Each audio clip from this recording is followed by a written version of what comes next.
ಸಾಮ್ರಾಜ್ಯ ಕಟ್ಟೋರೆಲ್ಲ ಸಾಮ್ರಾಟರಾದರೆ ಇಲ್ಲೊಬ್ಬ ಆ ಸಾಮ್ರಾಟರಿಗೆ ಮಹಾನ್ ಸಾಮ್ರಾಟನಾಗಿದ್ದ. ಅವನ ವರ್ಚಸ್ಸು ಇಂದ್ರ ದೇವನಿಗೆ ಹೋಲುತ್ತಿತ್ತು. ಇಡೀ ಭಾರತ ಇತಿಹಾಸದಲ್ಲೇ ಪ್ರಪ್ರಥಮ ಬಾರಿಗೆ ಒಂದು ಕನ್ನಡಿಗರ ಸಾಮ್ರಾಜ್ಯ ಕ್ರಿಸ್ತಶಕ 540ರಿಂದ 757ರವರೆಗೆ 2.5 ಶತಮಾನಗಳ ಕಾಲ ಕನ್ನಡಿಗರ ಕೀರ್ತಿಯನ್ನು ಎತ್ತಿ ಹಿಡಿದಿದ್ದರು.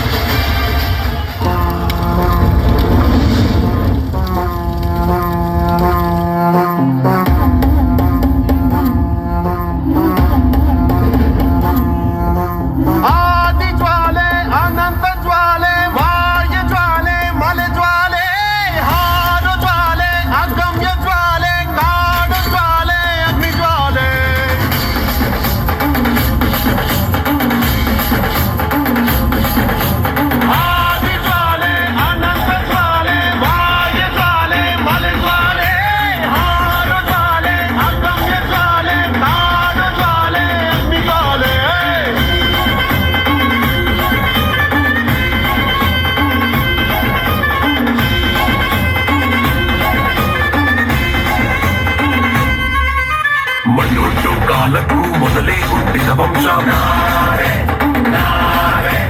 ಅಂಕಿ ಹುಟ್ಟು ಮೊದಲೇ ಅಂಕಿ ನೋಡಿದ ವಂಶ ಆದಿ ಜ್ವಾಲೆಯನೆಂದು ಕಾದಂತ ಗುರಿ ವಂಶ ಅಗ್ನಿ ತಿಂದು ಬೆಳೆದ ಕಾಡಾಟಿಯ ವಂಶವು. ಬಾ ನಿಂತೊಳೆ ತಟಿ ಬಾ ಅಗತಿ ಎತ್ತಿ ಬಾ ನೀ ಆನೆ ಮಾಡಿ ಬಾ ನಿಂತೊಳೆ ತಟಿ ಬಾ ಅಗತಿ ಎತ್ತಿ ಬಾ ನೀ ಆನೆ ಮಾಡು ಬಾ ಬಾ ಬಾ ಬಾ.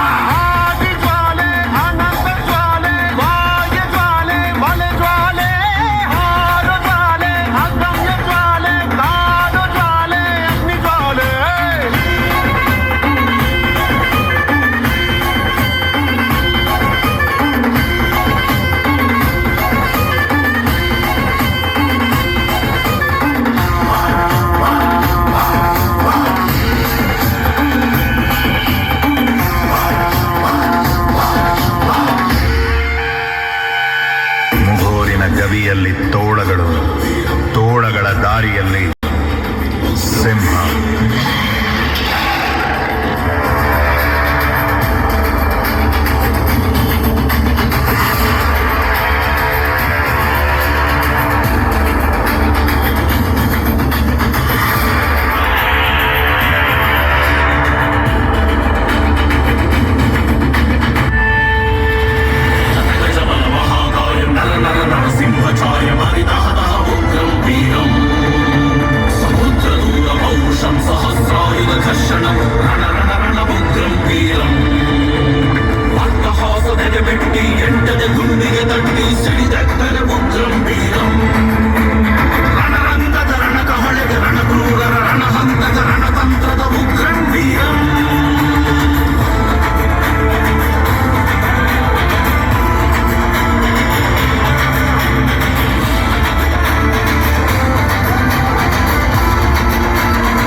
ನರ್ಮದಾ ನದಿಯ ತೀರದಲ್ಲಿ ಇಡೀ ಭಾರತದ ಭವಿಷ್ಯ ನಿರ್ಧಾರವಾಗುವ ಕ್ಷಣ ಬಂದಿದೆ. ಒಂದೆಡೆ ಉತ್ತರ ಭಾರತದ ಚಕ್ರವರ್ತಿ ಹರ್ಷವರ್ಧನ, ಮತ್ತೊಂದೆಡೆ ದಕ್ಷಿಣದ ಗರ್ವ ಇಮ್ಮಡಿ ಪುಲಿಕೇಶಿ. ಎರಡೂ ಸೈನ್ಯಗಳು ಮುಖಾಮುಖಿಯಾಗಿವೆ. ಗಾಳಿಯ ನಿಶ್ಶಬ್ದತೆಯಲ್ಲಿಯೇ ಶಸ್ತ್ರಧಾರಿಗಳ ಉಸಿರಾಟವು ಬಡಿತದಂತೆ ಕೇಳಿಸುತ್ತಿದೆ. ಇದು ಯುದ್ಧದ ಆರಂಭದ ನಿಶ್ಚಿತ ಕ್ಷಣ. ಕನ್ನಡದ ಕರಿಮಣ್ಣ ಬಸಿರಿಂದ ಬಂದವನು. ನನ್ನ ತಾಯಿ ಕೌಶಿಕ ಕನ್ನಡ, ನನ್ನ ತಂದೆ ಮುಕುಟೇಶ್ವರ ಕನ್ನಡ, ನನ್ನ ಭಾಷೆ ಕನ್ನಡ, ನನ್ನ ಧರ್ಮ ಕನ್ನಡ. ಈ ನನ್ನ ಕೆಚ್ಚದೆ ಕಟ್ಟಾಳುತನ ನನ್ನ ಕನ್ನಡ ತಾಯಿ ಕೊಡುಗೆ. ಬನ್ನಿ ಬನ್ನಿ, ಈ ಕೀರ್ತಿಯ ಕಂಬ ಕೆಳಗೂಡಬಾರದು, ನೆಲ ಹಿಡಿಯಬಾರದು. ಬನ್ನಿ ಬನ್ನಿ, ಜಯ ಜಯ ಚಾಲುಕ್ಯ ಚಕ್ರೇಶ್ವರ.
ಪ್ರಾಣವ ಹೊಂದಿದರು. ನೆಲ ಜಲ ರಕ್ಷಣೆ ಕಾಯಕತೆ ಹಗಲಿರುಳೆನ್ನದೆ ಶ್ರಮಿಸಿದರು. ರಾಖಿ ಬೂಟಿನ ಒದೆ ತಿಂದು